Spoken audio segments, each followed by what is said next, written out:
नमस्कार दोस्तों, मैं राजेंद्र प्रसाद, रिपोर्टर पारिजात भारत समाचार से। इस समय हम मौजूद हैं ग्राम सभा खरहर, जनपद प्रतापगढ़ के ब्लॉक शिवगढ़ में हम मौजूद हैं और मास्टर साहब हैं। अब इनसे बातें करेंगे। आज 26 जनवरी है।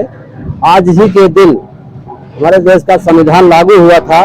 पारिजात भारत समाचार की ओर से अपने सभी दर्शकों को हम शुभकामनाएं, धन्यवाद देते हैं। और हमारे मास्टर साहब हैं, इनसे जानना चाहेंगे कि बच्चों को क्या संदेश देना चाहेंगे आप। देखिए, आज गणतंत्र दिवस 26 जनवरी है। इसको हम राष्ट्रीय पर्व के रूप में मनाते हैं। बच्चों को जो है हमारे वीर शहीदों से जो इस आज़ादी को, इस देश को स्वतंत्र किए, अपना बलिदान दे करके, उनकी प्रेरणा से हमें आगे बढ़ना चाहिए। सदैव हमें अपने देश के प्रति, अपने इस मातृभूमि के लिए बलिदान देने में कहीं भी संकोच नहीं करना चाहिए। बच्चों को यही मैं प्रेरणा देना चाहता हूँ। मतलब ये बताइए, बच्चों को देशभक्ति कैसे पढ़ाई जाए? देशभक्ति जब हम उन बलिदान पुरुषों को, जो इसके पहले हमारे पुरुष, महान पुरुष जैसे चंद्रशेखर आजाद, लाला लाजपत राय, मंगल पांडे, सुभाष चंद्र बोस जैसे लोगों का अगर इतिहास पढ़ाया जाए तो हमारे बच्चों के अंदर हमारे देश के प्रति, हमारे इस मातृभूमि के प्रति प्रेम निश्चित रूप से उमड़ेगा और उन्हीं के रास्ते पर, उन्हीं के का अनुकरण करते हुए हमारे देश के भविष्य के ये बच्चे जो हैं आगे बढ़ेंगे और हमारे देश की रक्षा, सुरक्षा सभी सुरक्षित रहेंगे। और सर, 26 जनवरी क्यों मनाई जाती है? 26 जनवरी 1950 को, देखिए 26 जनवरी 1950 के पहले हमारे देश का जो संविधान था, हमारे देश की जो न्यायपालिका थी, वो अंग्रेजों के अधीन थी। हम स्वतंत्र नहीं थे।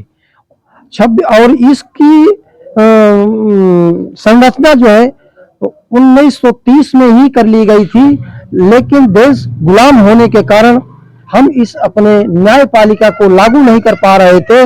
जब 15 अगस्त 1947 को हमारा देश स्वतंत्र हुआ, उसके बाद 26 जनवरी 1950 को हमारे देश का संविधान, हमारी खुद की न्यायपालिका, जिसके लिए हम स्वतंत्र होकर के हमारे लिए, हमारे जीवन में, हमारे बच्चों के जीवन में, हमारे समाज के लिए जो पालिका बनाई गई, उसको लागू किया गया। इसके लिए हम इसको पर्व के रूप में मनाते हैं। हमारे देश के युवाओं को आप क्या संदेश देना चाहिए? क्या जिम्मेदारी है?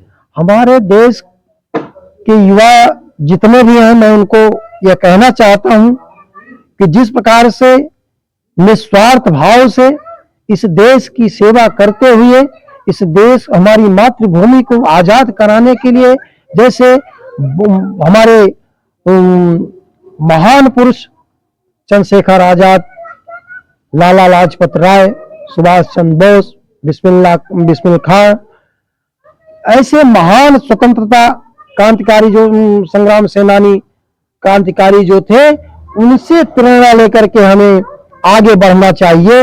यही मैं उनसे प्रार्थना भी करूंगा कि देश के ऊपर कभी भी कोई भी आंच आवे, देश के साथ में कोई भी अगर गद्दारी करता है, हमारे देश के ऊपर कोई आंखें उठाता है, तो जैसे सुभाष चंद्र बोस, चंद्रशेखर आजाद ने अंग्रेजों की जो है ईंट से ईंट बजा दिया, उसी प्रकार से अगर हमारे देश के ऊपर कोई आंच आती है, हमारे युवाओं को चाहिए कि ईंट से ईंट बजा दे और हमारे देश के ऊपर कोई आंच ना आने पाए।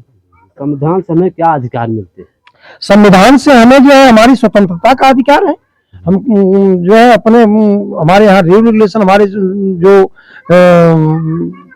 ये देश के नागरिक हैं, नागरिकों को देखते हुए, जो अमीर है, गरीब है, अमीर की श्रेणी में, गरीब की श्रेणी में, हमारे यहाँ सब उनके हिसाब से जो है संविधान के नियम कानून बनाए गए। इसीलिए हमारी न्यायपालिका है।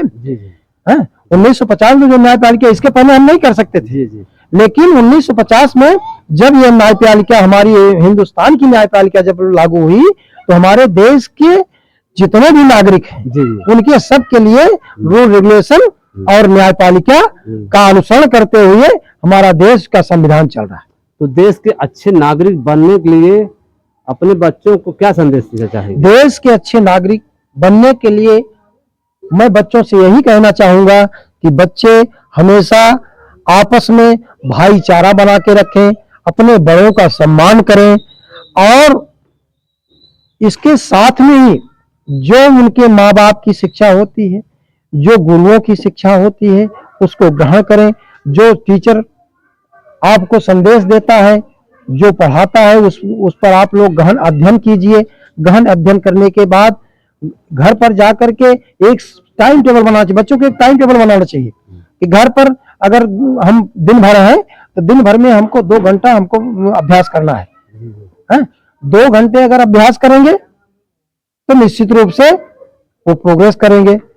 और ये बच्चे जो है हमारे देश के भविष्य हैं और हमारे गुरुओं का, माँ बाप का, देखिए गुरु के साथ में माँ बाप की भी जो एक जिम्मेदारी बनती है कि वो अपने बच्चों को कहें कि जो टीचर ने स्कूल में पढ़ाया है उसको रिवीजन करो, पढ़ो।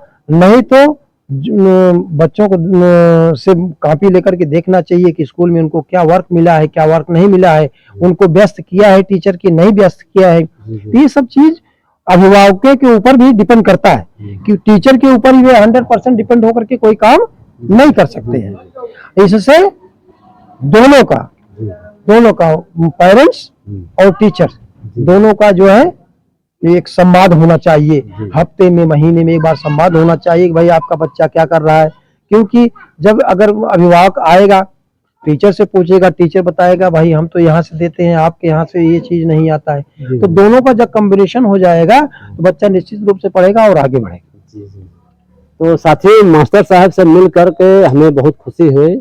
बच्चों का बहुत बड़ा उन्होंने योगदान दिया, बात करके बताया, अपने शब्दों में शिक्षा दिया।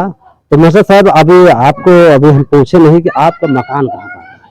मेरा मकान ग्राम बकुलाही एक है ही, वार्ड नंबर 14, जी जी, पृथ्वीगढ़ नगर पंचायत में। जी जी। मेरा नाम शशि कुमार मिश्रा है।